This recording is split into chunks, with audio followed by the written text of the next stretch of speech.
ജാതി സെൻസസ് നടത്തുവാനുള്ള നടപടികൾ കേന്ദ്ര സർക്കാർ ആരംഭിച്ചിരിക്കുകയാണ്. ഇതിനിടയിലാണ് ഇന്ത്യ പാക് സംഘർഷം ശക്തമാകുന്നത്. എന്നിട്ടും ജാതി സെൻസസ് എന്ന തീരുമാനത്തിൽ നിന്നും കേന്ദ്ര സർക്കാർ പിന്നോട്ട് പോകില്ല എന്ന് ഉറപ്പാണ്. അതിന്റെ നടപടികൾ ഡൽഹി കേന്ദ്രീകരിച്ച് ആരംഭിച്ചിരിക്കുകയാണ്. 2023 ലോക്സഭാ സമ്മേളനത്തിൽ ജാതി സെൻസസ് നടത്തണമെന്ന് രാഹുൽ ഗാന്ധി ആവശ്യപ്പെട്ടപ്പോൾ തനിക്ക് മുന്നിലുള്ള 4 ജാതി വിഭാഗങ്ങൾ സ്ത്രീകൾ, യുവാക്കൾ, കർഷകർ, ദരിദ്രർ എന്നിവരാണെന്ന് മറുപടി പറഞ്ഞ ആളാണ് നമ്മുടെ പ്രധാനമന്ത്രി നരേന്ദ്രമോദി. ആ നരേന്ദ്രമോദി തന്നെയാണ് ഇപ്പോൾ ജാതി സെൻസസിന് തിടുക്കം കാണിക്കുന്നത് എന്നും കാണാൻ സാധിക്കും. ജാതി എന്ന സാമൂഹിക അവസ്ഥയെ നിസ്സംഗതയോടെ അവഗണിക്കുന്നതിലെ മണ്ടത്തരം ഇപ്പോൾ സർക്കാർ തന്നെ അംഗീകരിച്ചതായിട്ടും പറയേണ്ടി വരും. അല്ലെങ്കിൽ ഇത്രയും പ്രതികൂലമായ സാഹചര്യത്തിൽ ജാതി സെൻസസ് നടപ്പിലാക്കുവാൻ എന്തിനാ BJP സർക്കാർ തിടുക്കം കാണിക്കുന്നു എന്ന ചോദ്യമാണ് ബാക്കിയാകുന്നത്. വരാനിരിക്കുന്ന ബീഹാർ നിയമസഭാ തെരഞ്ഞെടുപ്പുമായി ഇതിനെ കൂട്ടിക്കെട്ടേണ്ടി വരും.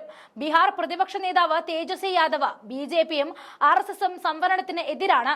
അതുകൊണ്ടാണ് അവർ ജാതി സെൻസസ് നടത്തുവാൻ ആഗ്രഹിക്കാത്തത് എന്ന് നേരത്തെ ആരോപിച്ചതാണ്. പിന്നാലെ ബീഹാർ തിരഞ്ഞെടുപ്പിന്റെ പടിവാതിക്കൽ നിൽക്കുമ്പോൾ ജാതി സെൻസസ് നടത്തിയത് പ്രതിപക്ഷമല്ല തങ്ങളാണ് എന്ന് പൊതുജനങ്ങൾക്ക് മുൻപിൽ വരുത്തി തീർക്കാനുമുള്ള തന്ത്രമാണ് കേന്ദ്ര സർക്കാരിന്റെ പ്രഖ്യാപനം. ജാതി സെൻസസിനെ കുറിച്ച് അധികം ആർക്കും അറിയപ്പെടാത്ത ഒരു വസ്തുത എന്തെന്നാൽ ബ്രിട്ടീഷ് ഭരണകൂടമാണ് ഇത് പ്രധാനമായും സാമൂഹിക പരിഷ്കരണം എന്ന നിലയിൽ ആദ്യം അവതരിപ്പിച്ചത്. 1931 ബ്രിട്ടീഷ് ഭരണകൂടം അവസാനത്തെ ജാതി സെൻസസ് നടത്തിയത്. അത് ജാതികൾ തമ്മിലുള്ള അസമത്വങ്ങൾ വെളിപ്പെടുത്തുകയും ചരിത്രപരമായി പിന്നോക്കം നിൽക്കുന്ന ജാതികളെ മുന്നോട്ട് കൊണ്ടുപോകാനുള്ള നീക്കങ്ങൾക്ക് കാരണമാവുകയും ചെയ്തിട്ടുണ്ട്. 2011 UPA സർക്കാർ ഒരു സാമൂഹ്യ സാമ്പത്തിക ജാതി സെൻസസ് നടത്തിയിരുന്നെങ്കിലും അതിന്റെ ഡാറ്റ പൊതുജനങ്ങൾക്ക് ലഭ്യമാക്കിയില്ല.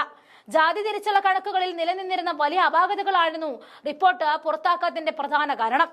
1992 ഒരു കേസിൽ സുപ്രീം കോടതി സംവരണത്തിനായുള്ള ജാതി വിവരങ്ങൾ ശേഖരിക്കേണ്ടതിന്റെ പ്രാധാന്യം പരാമർശിച്ചിരുന്നു. കേവലം കണക്കുകൾക്കപ്പുറം ജാതി സെൻസസ് ഇന്ത്യയുടെ പല തലങ്ങളിലുമുള്ള സാമൂഹിക യാഥാർത്ഥ്യങ്ങളിലേക്കും ആഴത്തിലുള്ള സാമൂഹിക സാമ്പത്തിക അസമത്വങ്ങളിലേക്കും സുപ്രധാന കണ്ണാടിയാകും എന്നിരിക്കെയാണ് പ്രതിപക്ഷം ഇത് ആവശ്യപ്പെട്ടത്. അപ്പോഴെല്ലാം അതിന് വഴിയടച്ചു നിന്ന പാരമ്പര്യമാണ് BJPക്കുള്ളത്. ആ പാർട്ടിയാണ് ഇന്ന് ജാതി സെൻസസ് എന്ന പ്രധാന നാടകം കാഴ്ചവെക്കാൻ തിടുക്കം കാണിക്കുന്നത്. 2023 ബീഹാർ ജാതി സെൻസസ് റിപ്പോർട്ട് സംസ്ഥാനത്തിന്റെ ജനസംഖ്യ ഭൂപ്രകൃതിയിൽ ഗണ്യമായ മാറ്റം വെളിപ്പെടുത്തിയിട്ടുണ്ട്. ഈ വർഷാവസാനം സംസ്ഥാനം തിരഞ്ഞെടുപ്പിലേക്ക് പോകുന്നുമുണ്ട്.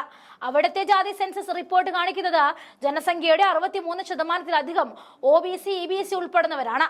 36.01% EBCകൾ മാത്രവുമാണ്.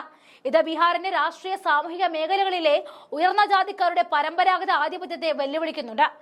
15.5% വരുന്ന ഉയർന്ന ജാതി വിഭാഗങ്ങൾക്കും 84% പാർശ്വവൽക്കരിക്കപ്പെട്ട ജാതികൾക്കും ഇടയിലുള്ള ഗണ്യമായ അന്തരം റിപ്പോർട്ട് എടുത്തു കാണിക്കുന്നുമുണ്ട്. പ്രധാനമന്ത്രി മോദി RSS മേധാവി മോഹൻ ഭഗവതിനെ സന്ദർശിച്ചതിന് തൊട്ടടുത്ത ദിവസമാണ് കേന്ദ്ര സർക്കാർ ജാതി സെൻസസ് പ്രഖ്യാപിച്ചത്.